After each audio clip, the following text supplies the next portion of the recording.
Oak y Elba River y Núremberg, aproximadamente igual a 700 words. There was a moment in the spring of 1945 when victory was already within reach, yet some of the most unforgettable chapters of the Second World War had not even been written. Across a quiet river in central Germany, two of history's most powerful armies stood only a short distance apart. Ahead lay shattered cities, hidden truths, and discoveries that would forever change how the world remembered the war. What American soldiers expected to find was the final collapse of Nazi Germany. What they actually found was something no one could have imagined. Abril 1945. Along the western bank of the Elba River, American engineers worked tirelessly to assemble a temporary bridge near the town of Schönebeck, south of Magdeburg. They proudly named it after the newly inaugurated President Harry S. Truman. Many soldiers believed this crossing would become the gateway to Berlin.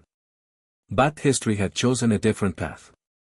Beyond the river began the zone assigned to the Soviet Union. While Soviet troops fought an exhausting battle through the streets of Berlin, American forces received strict orders to halt their advance. Instead of racing toward Hitler's capital, they turned south into Bavaria, where intelligence reports suggested another important mission awaited them. Among those making the journey was Hollywood director George Stevens. Before the war, Stevens had built a successful career creating films that entertained millions. Now, carrying cameras instead of movie scripts, he traveled alongside American troops to record history as it unfolded. Since the Normandy landings, he had witnessed the liberation of France, the crossing into Germany, and the collapse of the Third Reich. Yet nothing in his remarkable career had prepared him for what still lay ahead. His team carried rare 16mm color film, an extraordinary technology for its time. Unlike traditional black and white footage, these images captured war with unsettling realism. Every ruined building, exhausted civilian, and determined soldier appeared with a vivid authenticity that future generations would find impossible to ignore. As American armored divisions continued their advance through southern Germany, rumors spread among Allied commanders. Some believed Adolf Hitler had abandoned Berlin and escaped to a heavily fortified mountain sanctuary known as the Alpine Fortress. If true, the conflict could continue for months, perhaps even longer. Although no one knew the full truth, military planners could not afford to take the risk. One of the first major objectives on this southern advance was the historic city of Núremberg. For years, Núremberg had symbolized the power of the Nazi regime. Massive rallies held there had projected an image of unity, discipline, and military strength to the entire world. Now, in April 1945, that same city stood almost unrecognizable. Hitler had ordered Núremberg to be defended at any cost. Fanatical resistance transformed streets into battlefields, while bridges were destroyed in an effort to slow the American advance. Engineers worked around the clock, replacing demolished crossings with temporary bridges that kept troops and supplies moving forward despite the devastation. When the fighting finally ended, silence replaced the sound of artillery. The destruction was overwhelming. Nearly 90% of the historic city center had been damaged or destroyed by bombing and intense urban combat. Entire neighborhoods had vanished beneath mountains of broken stone and twisted steel. Electricity had failed. Water was scarce. Hospitals struggled to treat the growing number of wounded, while thousands searched desperately for missing relatives and enough food to survive another day. American military photographers documented everything. Their cameras captured not only military success but also the enormous human cost left behind. Among the ruins, 12-year-old Friedrich Erhard wandered through collapsed streets with several friends, searching for anything that might still be useful. Like countless children across Germany, survival had become part of everyday life. Broken bricks, discarded tools, and scraps of metal suddenly held more value than toys ever had. Order slowly returned under Allied occupation. Curfews were introduced, military patrols secured the streets, and relief organizations established emergency water stations where civilians waited patiently with buckets and containers. The desperate chaos that had consumed the city only days earlier gradually gave way to cautious stability. Yet for many residents, rebuilding would require far more than clearing rubble. Núremberg had been more than a city.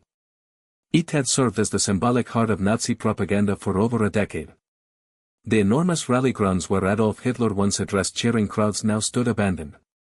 Instead of military parades, American soldiers gathered to enjoy live jazz performances. The music echoed across spaces once dedicated to dictatorship, signaling not only a military victory but also the beginning of a profound cultural transformation. Still, as the Allies moved deeper into Germany, they sensed that even greater discoveries awaited them farther south. The war was approaching its final days, but its darkest truths were only beginning to emerge. Occupied Germany plus daily life plus Allied advance, aproximadamente igual a 700 words. As April 1945 turned into May, the front lines moved so quickly that many German towns woke up to a completely different reality overnight. The banners of the Third Reich disappeared from public buildings, American military vehicles rolled through shattered streets, and millions of civilians suddenly found themselves living under Allied occupation.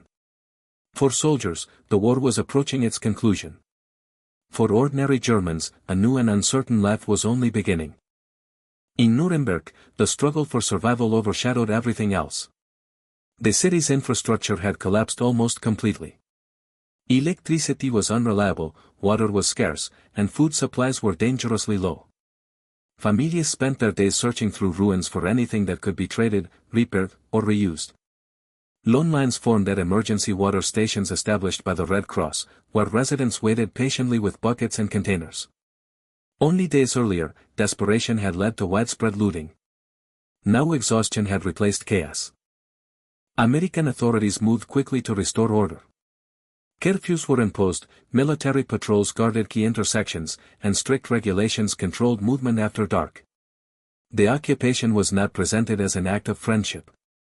As yet commanders wanted security, discipline, and stability while the war was still continuing elsewhere in Germany. Yet amid the destruction, signs of normal life slowly reappeared. Children searched the rubble for usable objects. Street vendors improvised small markets. Doctors worked in damaged buildings with limited supplies. Every surviving loaf of bread, every bucket of clean water, and every functioning stove became precious. The contrast between the past and the present was impossible to ignore. Núremberg had once hosted enormous Nazi rallies attended by hundreds of thousands of supporters. Now those same grounds stood silent except for the sound of American soldiers gathering to listen to jazz music. The regime that had promised a 1,000-year empire had collapsed in barely 12 years. While civilians struggled to adapt, Allied forces continued advancing through Bavaria and Franconia. Reconnaissance units moved from village to village, searching for roads, airfields, and signs of remaining resistance. White flags appeared on church towers, farmhouses, and town halls as communities surrendered before fighting reached their streets. The resistance that remained was often tragic rather than strategic. Many villages had been ordered to defend themselves with elderly men, teenagers, and poorly equipped militia units. Tank barriers were erected across roads, but American engineers usually cleared them within hours. Even senior German officers later admitted that exhaustion, shortages, and overwhelming Allied superiority made meaningful resistance almost impossible. American cameramen documented these scenes in remarkable detail. They filmed surrendered soldiers waiting in makeshift prisoner compounds, civilians watching military columns pass through their towns, and farmers returning cautiously to their fields. The war was ending not with one dramatic battle everywhere, but through thousands of small moments in which communities realized that further fighting served no purpose. The Allies remained alert, however. Rumors circulated about so-called Bere Wolf groups, partisans who might continue resistance in civilian clothing. Because of these fears, some civilians suspected of Nazi activity were temporarily detained alongside military prisoners. In the confusion of occupied Germany, distinguishing between ordinary citizens, party officials, and potential saboteurs was not always easy. Further east, the town of Plauen revealed another side of Germany's collapse. Once an early stronghold of National Socialism, it had suffered devastating bombing raids only weeks earlier. When American camera teams arrived, most of the town center lay in ruins. Women and children worked among the debris, salvaging bricks, wood, and metal that might help rebuild homes. These women would later become known as the rubble women, symbols of a society forced to reconstruct itself from destruction. Among the ruins, one image stood out. An American soldier handed a piece of chocolate to a small German boy. The gesture was simple, almost insignificant, yet it captured the strange transition taking place across the country. Former enemies were beginning to occupy the same streets, share the same water sources, and confront the same uncertain future. Meanwhile, American forces pushed steadily southward. Commanders still feared that Nazi leaders might regroup in the mountains around Berchtesgaden and launch a prolonged resistance campaign. Tank columns climbed narrow roads through peaceful Alpine villages, searching for bunkers, depots, and hidden headquarters that intelligence reports insisted must exist somewhere ahead. What the soldiers did not yet know was that the feared Alpine fortress was largely a myth. The real story waiting in Bavaria was far darker. As reconnaissance units continued their advance, another American column approached a place whose name would soon become known around the world, Dachau. Dachau Liberation, aproximadamente igual a 700 words. As American forces continued their advance through southern Germany, they expected to encounter scattered resistance, abandoned military positions, and isolated pockets of German troops.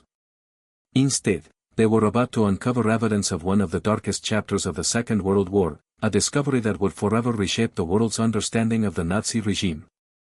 Near the city of Munich stood Dachau, the first concentration camp established by the Nazis in 1933.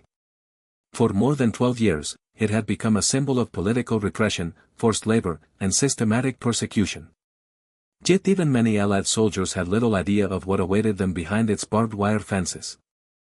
On April 29, 1945, units of the U.S. 7th Army reached the camp's perimeter. Among those who followed closely behind was Hollywood director George Stevens and his documentary team. They had spent months recording battles, destroyed cities, and the steady collapse of Nazi Germany.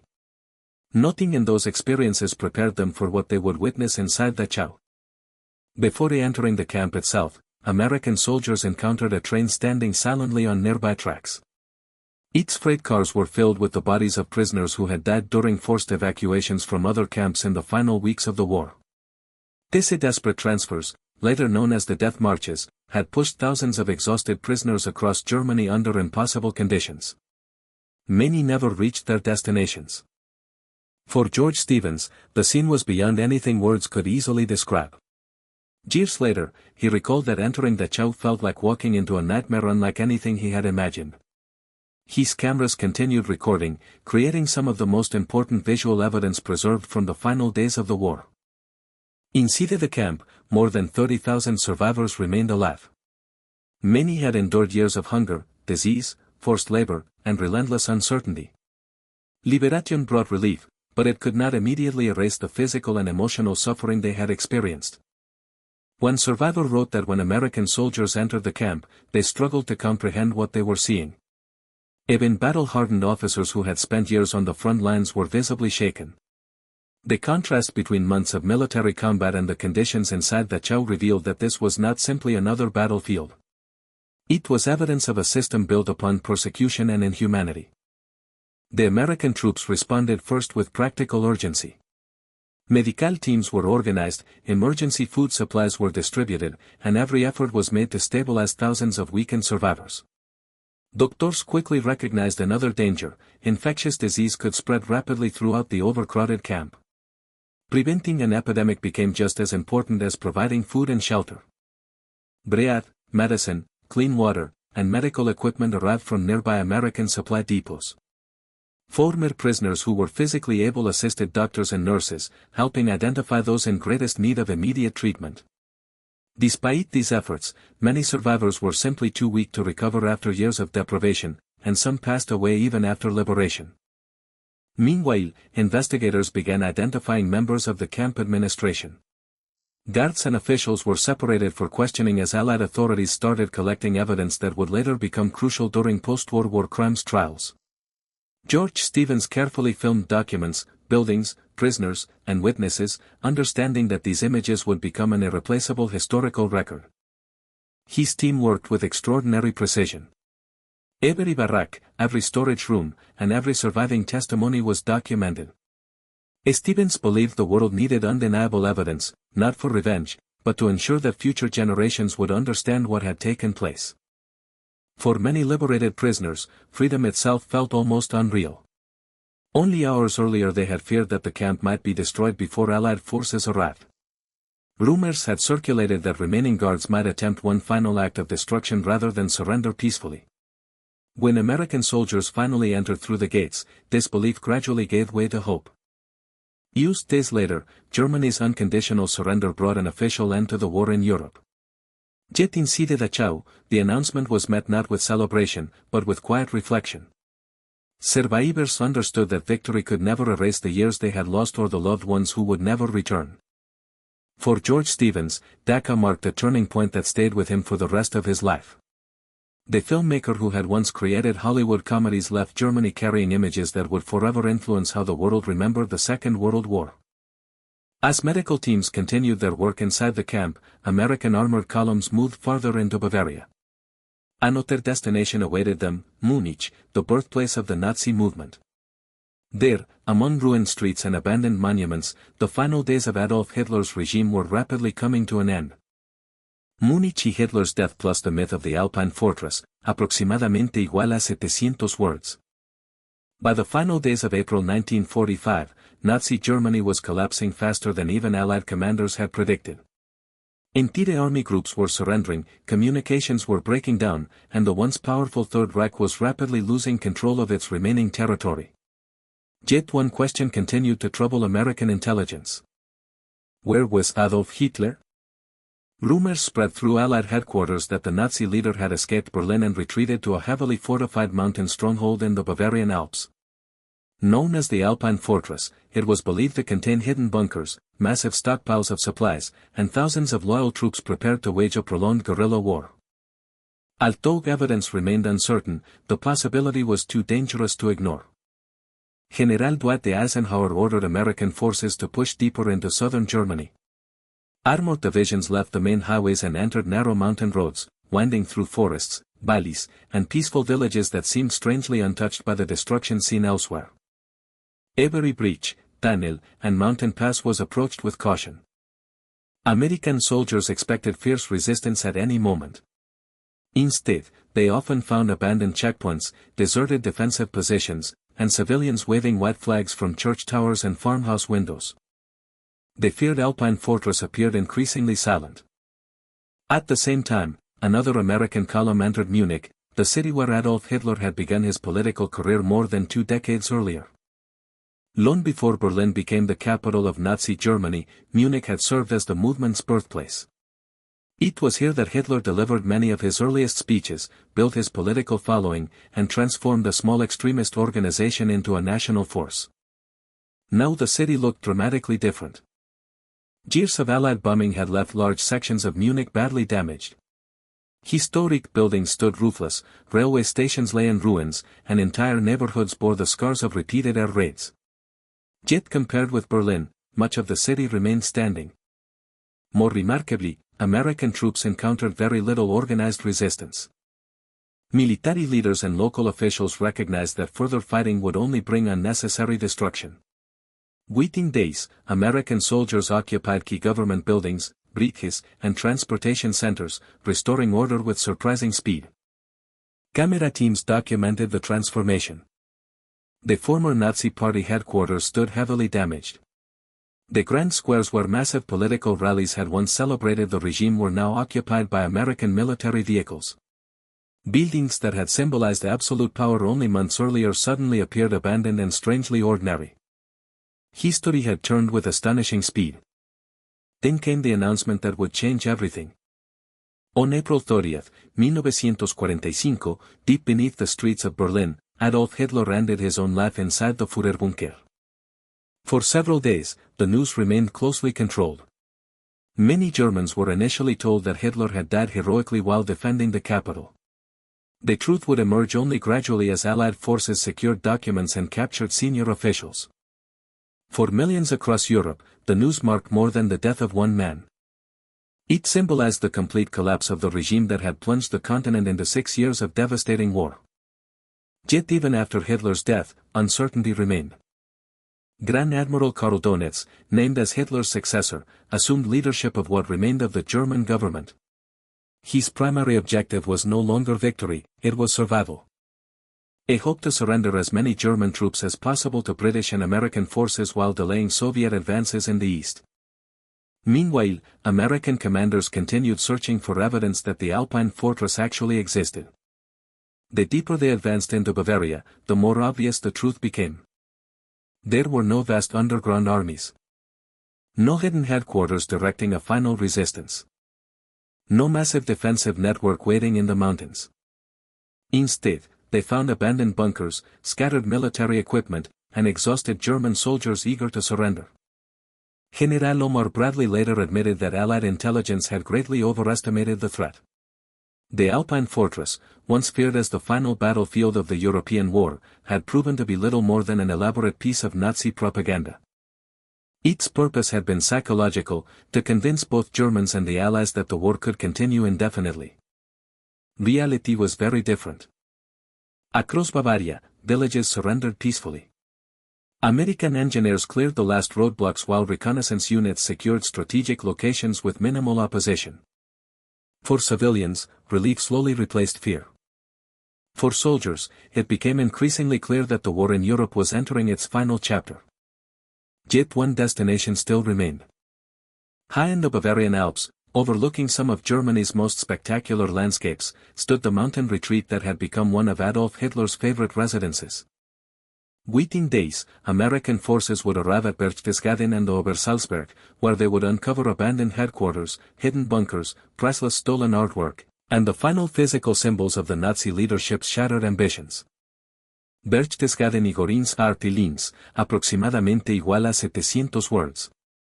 By the first week of Mayo de 1945, organized resistance across southern Germany had almost disappeared.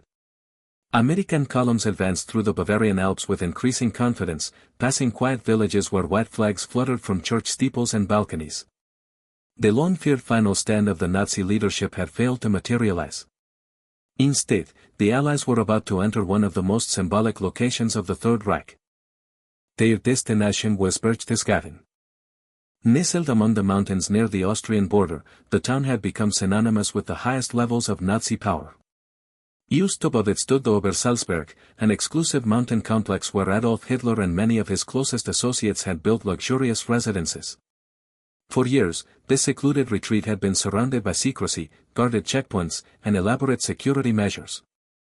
As American troops approached in early May, they expected to find heavily defended bunkers and perhaps the last organized resistance of the Nazi regime. Instead, they found silence. Only days earlier, British bombers had launched a massive air raid against the Obersalzberg. Their objective was simple: ensure that if Hitler or other senior leaders attempted to retreat into the mountains, they would find nothing capable of sustaining a prolonged defense. The bombing had transformed elegant villas and administrative buildings into fields of shattered concrete, twisted steel, and broken stone. When American soldiers arrived, the once secret headquarters of Nazi leadership had become little more than ruins. The famous Berghof, Hitler's mountain residence with its enormous panoramic window overlooking the Alps, stood heavily damaged. For years, world leaders had traveled here for meetings that influenced the course of Europe. Now, curious American soldiers walked through abandoned rooms, examining what remained of a place that had once symbolized absolute authority. Nearby, they explored an extensive network of underground tunnels and bunkers carved deep into the mountainside. These passageways had been designed to protect Nazi officials during bombing raids and to connect key buildings throughout the complex. Although impressive in engineering, they now stood empty, confirming that the leadership had fled long before Allied forces arrived. The greatest surprise, however, came not inside the bunkers but along a nearby railway line.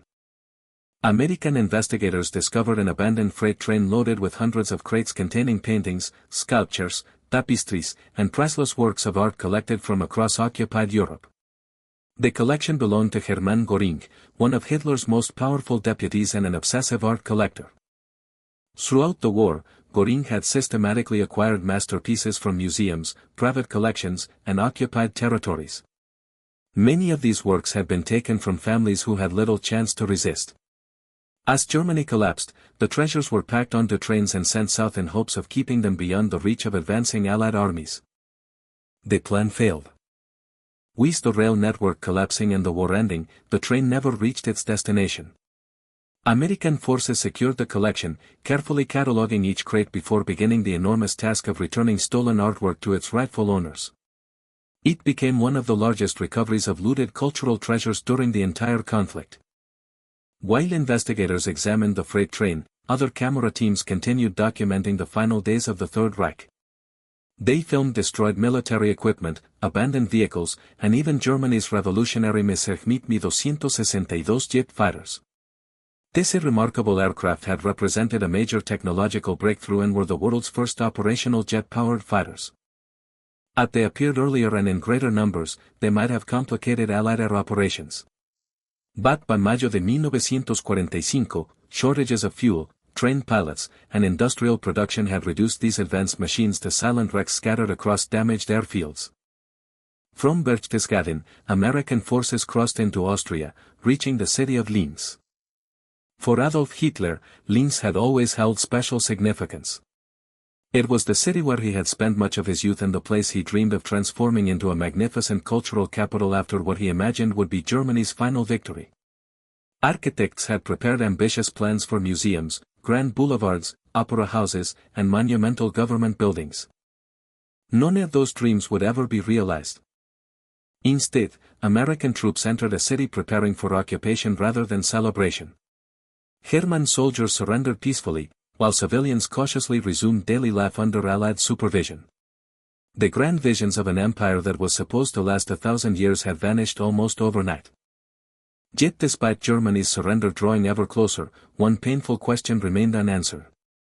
How would a nation devastated by war confront the consequences of its recent past? As prisoners marched into captivity, displaced families searched for loved ones, and millions tried to rebuild their lives, Europe stood at the threshold of a new era. The fighting was ending, but the challenge of remembering, rebuilding, and seeking justice was only beginning. The final chapter of the war would not be written on the battlefield, but in the choices that followed peace. Germany's collapse plus emotional ending plus final reflection, aproximadamente igual a 700 words. In the first days of mayo de 1945, the sound of gunfire that had echoed across Europe for nearly 6 years was finally beginning to fade. Across Germany, exhausted soldiers emerged from forests, abandoned bunkers, and shattered towns carrying white flags. Endless columns of prisoners marched quietly along dusty roads, laying down their weapons with little resistance. For millions, the war was over. But peace did not arrive all at once. It arrived in silence. It arrived in cities reduced to rubble. It arrived in empty homes, crowded refugee camps, and railway stations filled with families searching for loved ones who might never return. The Third Reich, once presented as an empire destined to rule for 1,000 years, had collapsed in just 12. On 7 de mayo de 1945, at Allied headquarters in Reims, France, German representatives signed the documents of unconditional surrender. The following day, May 8, became known as Victory in Europe Day, or VE Day. Church bells rang across London, Paris, New York, and countless other cities. Crowds filled the streets, celebrating the end of the war in Europe with music, flags, and tears of relief. For Allied soldiers stationed inside Germany, however, the celebrations were quieter. Many had spent months crossing battlefields from Normandy to the heart of the Reich. They had witnessed ruined cities, fierce combat, and the unimaginable suffering uncovered inside concentration camps. Victory brought satisfaction, but it also carried a heavy awareness of everything that had been lost. George Stevens and his documentary team continued filming long after the fighting had ended. Their cameras recorded not victory parades, but ordinary moments of a broken nation learning to breathe again. Children cautiously returned to school. Women cleared bricks from destroyed streets one stone at a time. Engineers rebuilt bridges that only weeks earlier had been blown apart in desperate attempts to slow the Allied advance. Every frame captured a simple truth. Winning the war was only the beginning. Rebuilding a continent would require years of determination, cooperation, and hope. Across Germany, millions of displaced people began their journeys home. Former prisoners of war, forced laborers, and concentration camp survivors searched for surviving relatives, often discovering that entire families had disappeared during the conflict. Roads once filled with tanks now carried refugees pushing handcarts loaded with everything they still owned. The human cost of the war became impossible to ignore. More than 60 million people had lost their lives across Europe, Asia, Africa, and the Pacific. Entire cities had vanished beneath bombing campaigns. Countless cultural treasures had been destroyed or stolen. An entire generation had grown up knowing nothing except conflict. For the Allied investigators, another mission had already begun. The evidence collected by soldiers, photographers, and filmmakers would become essential in documenting the crimes committed during the war. The footage recorded by George Stevens at Dachau, along with thousands of photographs and official documents, would later be presented as evidence during the Nuremberg trials. These images ensured that history would be preserved not through rumor or myth, but through undeniable visual proof. Justice, however, would take years. Reconstruction would take decades. Memory would last forever. Looking back today, the final weeks of the Second World War reveal more than the collapse of a dictatorship. They remind us how quickly power built on fear and violence can disappear. The enormous rallies, military parades, and promises of eternal dominance all ended in abandoned buildings, silent bunkers, and empty symbols of a defeated ideology. Yet amid the destruction, another story emerged. It was the story of soldiers who shared food with starving civilians. Doctors who worked day and night to save strangers. Camera crews who documented the truth despite knowing the images would